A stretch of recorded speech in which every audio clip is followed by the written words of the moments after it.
Hi friends, ఎలా ఉన్నారు? అందరూ బాగున్నారని అనుకుంటున్నాను. మీరందరూ బాగుండాలి.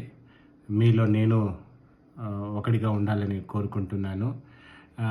ఈరోజు ఈ పర్టికులర్ వీడియో చేయడానికి కారణం ఏమంటే, నేను కొత్తగా యూట్యూబ్ ఛానల్ స్టార్ట్ చేసినాను, సముద్రాల ఫార్మ్స్ అనేసి.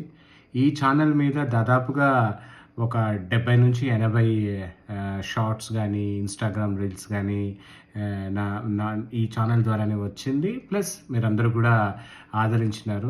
మీరందరికీ పేరు పేరున థ్యాంక్స్ చెప్పుకుంటున్నాను, నన్ను ఇంతవరకు ఈ విధంగా ఆదరించినందుకు. బట్ రీల్స్తో పాటు ఇక మీదట నేను యూట్యూబ్లో వ్లాగ్స్ కూడా చేయాలనేసి డిసైడ్ అయినమాట. అంటే కంప్లీట్గా మీకు అందరికీ తెలుసు, నేను జాబ్తో పాటు వ్యవసాయం కూడా చేస్తున్నాననేసి. సో వ్యవసాయంలో ఎటువంటి పనులు, డే టు డే లైఫ్లో ఫామ్ హౌస్లో ఎటువంటి యాక్టివిటీస్ జరుగుతుంది, వ్యవసాయంలో నేను తీసుకునేటటువంటి మెలకువలు ఏంటి, నేను ఫాలో అవుతున్న పద్ధతులు ఏంటి, నేను పడిన కష్టం ఏంటి, మెరిట్స్ కానీ డిమెరిట్స్ కానీ ఎండ్ టు ఎండ్ వ్యవసాయం సంబంధించిన అప్డేట్స్ ఈ ఛానల్ ద్వారా మీకు ఖచ్చితంగా ఇంకా ప్రతిరోజు వస్తుంది. ఇంకొకసారి నేను కోరుకునేది ఏమంటే, దయచేసి సబ్స్క్రైబ్ చేసుకొని షేర్ చేసి, నా వీడియోస్ లైక్ చేసి, మీ ఫ్రెండ్స్తో పాటు మీ కుటుంబ సభ్యులందరితోనూ షేర్ చేయండి.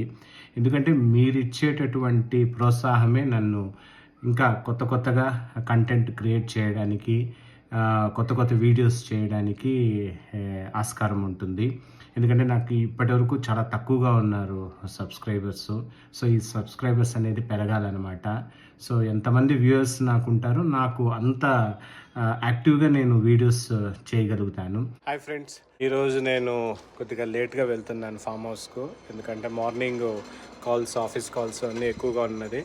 ఇవన్నీ కంప్లీట్ చేసుకొని ఇప్పుడు నేను మా ఫామ్ హౌస్కి వెళ్తున్నాను. అక్కడ ఫామ్ హౌస్లో ఈరోజు నేను చేయబోయే పనులు ఏమనేది ఈ వీడియో స్కిప్ చేయకుండా చూడండి.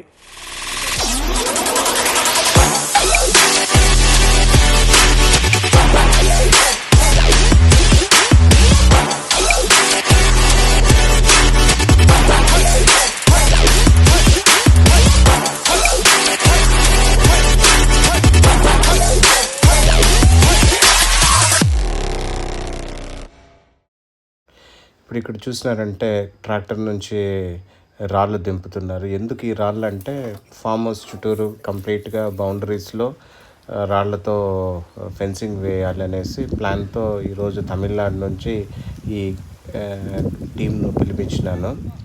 వీళ్ళు చాలా స్పెషలిస్టులు అనమాట. ఈ రాళ్ళు నాటడము, ఫెన్సింగ్ వేయడము, మామిడి తోటలు కానీ, ఫామ్ హౌస్లు కానీ ఎలాంటి ప్లేస్లు అయినా వీళ్ళు వేస్తారు. చాలా హార్డ్ వర్కింగ్ డెడికేటెడ్ టీము. మామూలుగా అయితే 5 to 6 days అవుతుందేమో అనుకున్నాను, కానీ వీళ్ళు ఏం చేసినారంటే వితిన్ 2 daysలోనే వర్క్ అంతా కంప్లీట్ చేసి ఇచ్చినారు.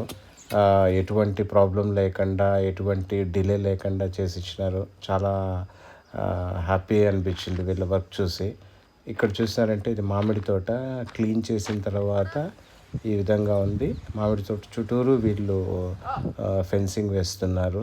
రాళ్ళు ఒక రోజంతా రాళ్ళు నాటడానికి టైం తీసుకున్నారు. రెండో రోజు కంప్లీట్గా ఫెన్సింగ్ వేసేసినారనమాట. ఆ రోజు ఇక్కడే కూర్చొని ఆఫీస్ వర్క్ చేసుకుంటూ లంచ్ కూడా ఇక్కడే చేసినాను వాళ్ళతో పాటే. ఇప్పుడు ఇక్కడ మీరు చూస్తున్న కొబ్బరి చెట్లు దాదాపుగా వైరస్ వ్యాపించింది. ఒక చెట్టు నుంచి దాదాపుగా 20-25 చెట్లకు ఈ వైరస్ అనేది వ్యాపించింది.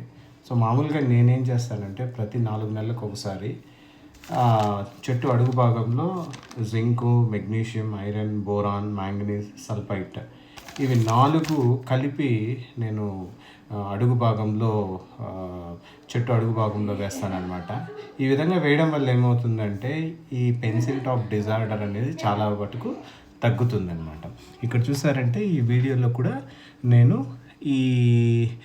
ఏమేమి తీసుకున్నానంటే, ఫంగిసైడు, మళ్ళీ మల్టీ మైక్రో న్యూట్రియంట్ 2 కలిపి ప్రతి చెట్టు అడుగు భాగంలో ఈ విధంగా మనం చేయడం వల్ల వైరస్ అనేది చాలా వరకు తగ్గుతుంది.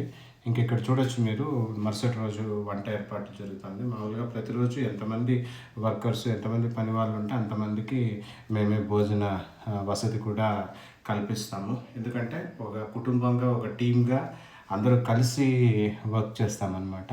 ఇలాంటి పనులు చేయడం అనేది నాకు చాలా వరకు ఆత్మసంతృప్తినిస్తుందండి. ఎందుకంటే ఒకరికి వండి వార్చడంలో ఉన్నటువంటి ఆనందం మనం తినడంలో ఉండదు. ఇక్కడ చూసినారంటే కంప్లీట్ మా టీమ్ ఇంతమంది ఒక చోట కూర్చొని భోంచేస్తున్నారు. ఎంతమంది ఉంటే అంతమంది ఏది ఉంటే అది సర్దుకొని వెళ్తారు. ఎవరు కానీ ఎలాంటి ఇబ్బంది అనేది ఇక్కడ ఉండదు. సో ఎవరిని అడిగినా చెప్తారు, మా పొలంకి వచ్చినా మా ఫామ్ హౌస్కి వచ్చినా మధ్యాహ్నం భోజనం పెట్టకుండా ఎవరిని మేము పంపించము. అదే ఆ కాలం నుంచి మాకు ఒక ఆనవాయితీగా వస్తూ ఉంది.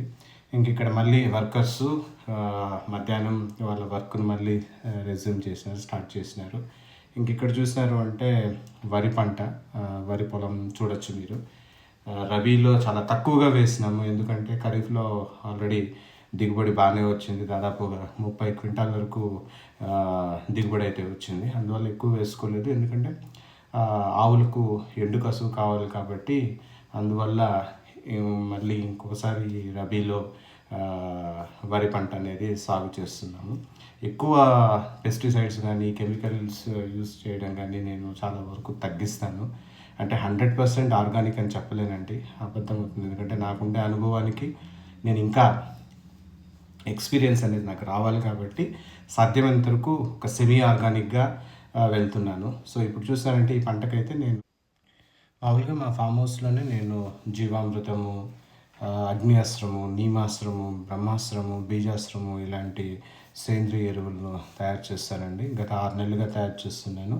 జీవామృతం ఏ విధంగా తయారు చేస్తారు, మా ఫామ్ హౌస్ సముద్రాల ఫామ్స్లో జీవామృతం ఏ విధంగా తయారు చేస్తారు అనేది నేను ఇంకొక సపరేట్ వీడియో చేసి షేర్ చేస్తాను. సో ఇంతటితో ఈ వ్లాగ్ నేను కంప్లీట్ చేస్తున్నానండి. ఏదైనా తప్పులుంటే దయచేసి కామెంట్ సెక్షన్లో కన్స్ట్రక్టివ్గా మీ ఫీడ్బ్యాక్ షేర్ చేయండి. ఖచ్చితంగా నేను చేసిన తప్పులను ఖచ్చితంగా నేను రెక్టిఫై చేసుకుంటాను. సో నా ఈ మొదటి వ్లాగ్ నేను ఈరోజు కంప్లీట్ చేస్తున్నాను. నెక్స్ట్ వ్లాగ్లో మనం కలుసుకుంటాం. అంతవరకు స్టే ట్యూన్. బాయ్.